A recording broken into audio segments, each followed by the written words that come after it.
Today's video is sponsored by, I'm totally just kidding, it's not sponsored. I'm just trying to speak things into existence for 2023. Okay, it's 2023. I originally had created a 2022 book wrap-up and I deleted the file. I know. Truthfully, I didn't love the video anyways, so we are trying again. This isn't going to be a wrap-up. Instead, I'm just going to show you guys my favorite book of the year, a little countdown, make it special, honor this book, and then we're going to move on to my most anticipated reads of 2023. I feel like I've already talked about my favorite books of the year multiple times, and I feel like it's kind of redundant, so this works out anyways. Let's do a reflection, because I feel like I don't reflect enough. I just want to keep making goals and I don't think about what I've accomplished, what worked, what didn't work, all that fun stuff. So let's talk for a second. In 2022, I set a goal to read 50 books and I surpassed that. I read 57. Pat on the back. Good job, Em. You did it. Although I did read 57 books, I am not happy with the book selections. Let me explain why. I started posting on social media like BookTok, Bookstagram, and BookTube this past year, and I was very influenced, as one is, by social media, and I kind of let recommendations drive what I read. So for example, I'm not a huge romance reader. I read it here and there, but it's just not my favorite genre, and I know what I like and what I don't like. And I think I wasted a lot of my time in 2023 reading books that were popular romances because I felt like I had to like fit in with like a book community. But like that's bullshit. So I kind of wish I devoted more time to like books I actually know I'm going to enjoy, rather than like someone telling me like, oh, you should read blah blah blah because it's popular and everyone loves it. And that's kind of what I spent my 2022 doing, just kind of like filtering through people's recommendations and just trying things out because they were popular, which is fine. And I think that's what a lot of people start off doing too. But I've learned from this past year what I like, what I don't like, and I'm ready to focus on what I like this year. I'm a fantasy girl, a mystery girl, a thriller girl, literary fiction girl. I'm not a soul romance girl. I'm just not. So with that being said, going forward, we are going to be focusing on what I want to read because it's 2023 is about me. We're being selfish this year. You should all be selfish. Here are my goals for 2023 reading wise. 100 books, because you know what? I spend so much time scrolling on my phone this past year when I could have been reading. So like I could totally do 100. Like I know I can. So we're doing 100 books. Next goal, like I just said, read books that I want to read rather than books that are popular. I want to bring some new books to the table. I feel like I've been talking about books that have been talked about time and time again, and I'm bored of that. So number 3, I want to read more nonfiction. I'm going to do this by replacing like podcasts with nonfiction audiobooks. And those are my goals. Pretty straightforward, to the point. I'm excited for this year. I'm so excited for what's to come. Thank you guys for being here. Let's talk about my favorite book of the year. You can probably guess what my favorite book of the year is. I recently got a new copy of it, a beautiful illustrated edition that my siblings sent me for Christmas, and I can't stop looking at it. So without further ado, my favorite book from 2022 was The Invisible Life of Addie LaRue by V.E. Schwab. This is the illustrated edition. It is the white copy. I have the blue copy, and it is gorgeous. Look at this, gorgeous. And it has, it came out. I was gonna say it has one of these. I thought it was attached to the spine. Okay, anyways, here is the book without the dust jacket on. Absolutely stunning.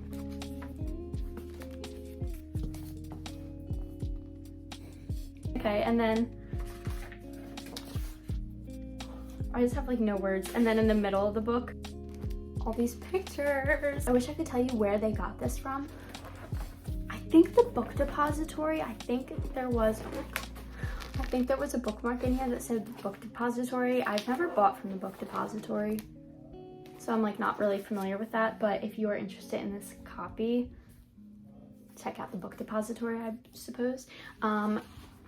I feel like if you're watching this video, you have heard of The Invisible Life of V. Schwa. It's not what it's called. The Invisible Life of Addie LaRue. But if you have not, fear not, I will read you the description. France, 1714, a desperate woman makes a desperate deal in the dark, a bargain to live forever but be remembered by none. So begins the invisible life of Addie LaRue, shadow muse to artists throughout history, forgotten friend, confidant and lover, slipping away with the morning light. Addie passes through life desperate only to leave a trace of herself, until the day she walks back into a bookshop in Manhattan and meets Henry, who remembers her.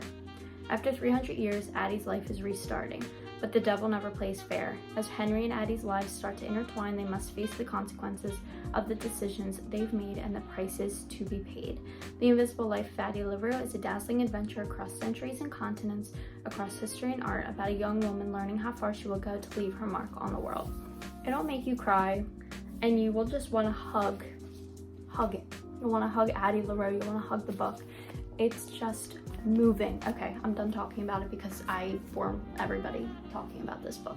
Now we're going to do something fun. I'm going to share with you guys some of my most anticipated reads for 2023. I'm going to do this in release order, so you can skip around. I'll leave the timestamps in the description, so if there's like one certain book you want to hear about, skip around. If you want to follow me on Goodreads, I have all of these on my want to read, so you can just go through my want to read and add them real quick. We'll link my Goodreads in the description below. I'm trying to pick books that we're not like hearing about as often. So we all know like The Stolen Heir is coming out and Hellbent is coming out. I want to do some books that are a little less hyped up and that I personally think sound interesting. So let's just jump right in. The first one I want to talk about is called Really Good Actually by Monica Heisey. This comes out on January 17th.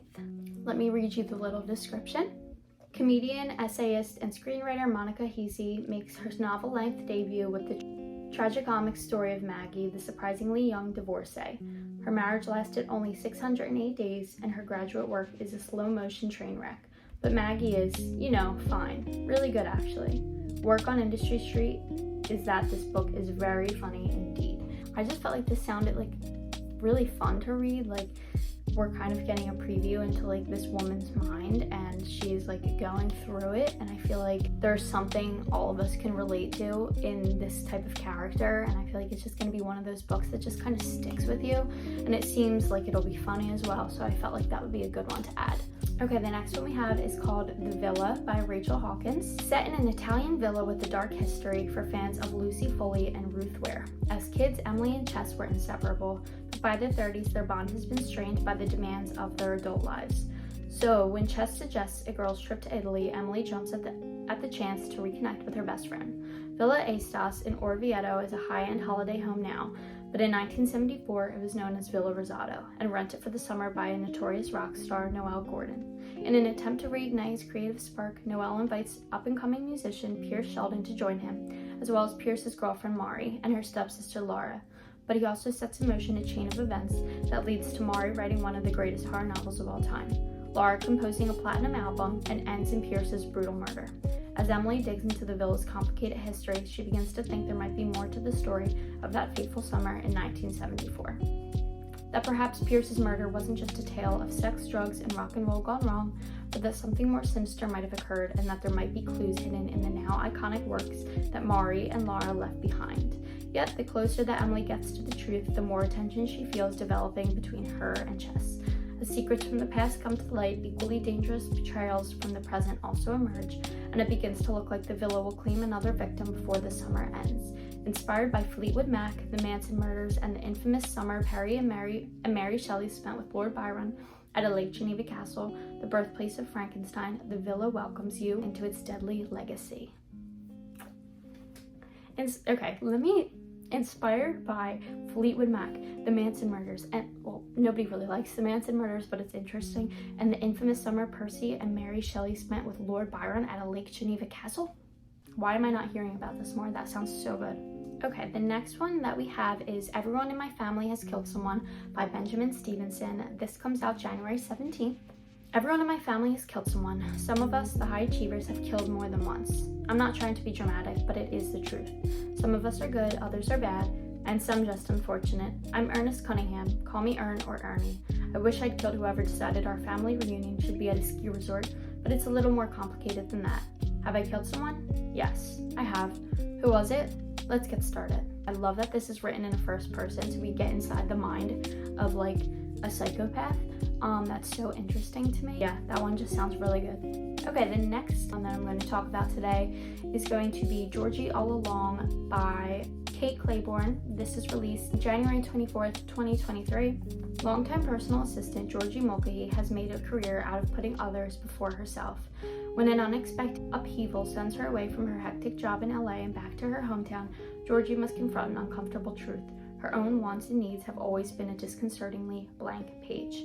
But then Georgie comes across a forgotten artifact, a friend-fic diary she wrote as a teenager, filled with possibilities she once imagined. To an overwhelmed Georgie, the diary's simple, small-scale ideas are a lifeline, a guidebook for getting started on a new path. Georgie's plans hit a snag when she comes face-to-face with an unexpected roommate, Levi Fanning, one-time town troublemaker and current town hermit. But this quiet, grouchy man is more than just his reputation, and he offers to help Georgie with her quest. As the two make their way through her wish list, Georgie begins to realize that what she truly wants might not be in the pages of her diary after all, but right by her side. If only they can both find a way to let go of the pasts that hold them back. Honest and deeply emotional, Georgie All Along is a smart, tender must-read for everyone who's wondered about the life that got away. So this is the kind of romance that I would like to read. This feels like very realistic and raw and emotional. That sounds so good. Alright, the next one we have is Victory City by Salman Rushdie. Here is the description. This comes out on February 7th. Sir Ahmed Salman Rushdie is one of our greatest living writers, and his new novel looks frankly amazing. A young girl in 14th century India becomes a vessel of the goddess Parvati, then spends 250 years building a city empire of magic. Victory City promises literary fantasy of the highest order in a tale stylized to read like the translation of an ancient epic. I believe this is a YA, and it's like a high fantasy. If you're into fantasy and world building, this seems like such a good read, and I'm so excited for this one. Okay, also on February 7th, we have VenCo by Sherry Demoline. Canadian author Sherry Demoline introduces Lucky St. James, a Métis millennial who stumbles upon a modern-day coven. Their plan, entirely sensible, is to restore women to their rightful place of power in the world. Their problem, entirely predictable, is a patriarchal witch hunter with deadly intentions. VenCo is recommended for fans of the once and future witches and practical magic. What's not to like? So this is like a feminist, it kind of seems like it'll be funny, I think, witchy book. Sign me up. Okay, another February 7th release is Our Share of Night by Mariana Enrique. Argentine novelist Mariana Enrique writes horror fiction that has been compared with that of genre godmother Shirley Jackson. I love Shirley Jackson. If you have not read The Lottery by Shirley Jackson, read it. Her latest represents another dark vision. A grieving father and his young son discover that they've inherited a terrible legacy when their extended family turns out to be a cult of brutal vampires. In-laws, it's always something. It just sounds so good. I love vampire stories.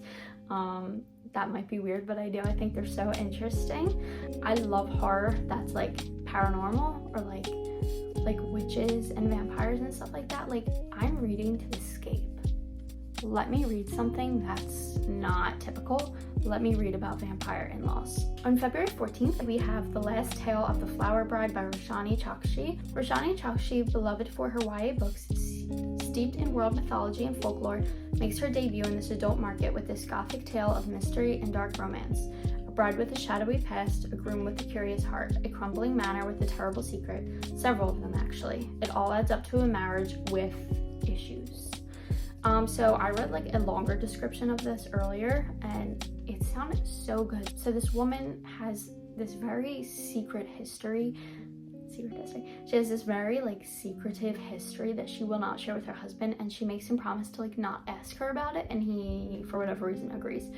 And they have to revisit like her family home, this crumbling manor, which if anything is described as a crumbling manor, I want to read about it. And secrets start to come out. There's ghosts.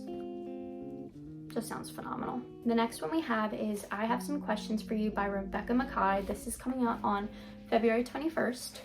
From the author of The Great Believers, a finalist for both the Pulitzer and the National Book Award, I Have Some Questions for You follows a 40-something mom as she returns to teach at her childhood boarding school, site of a terrible tragedy.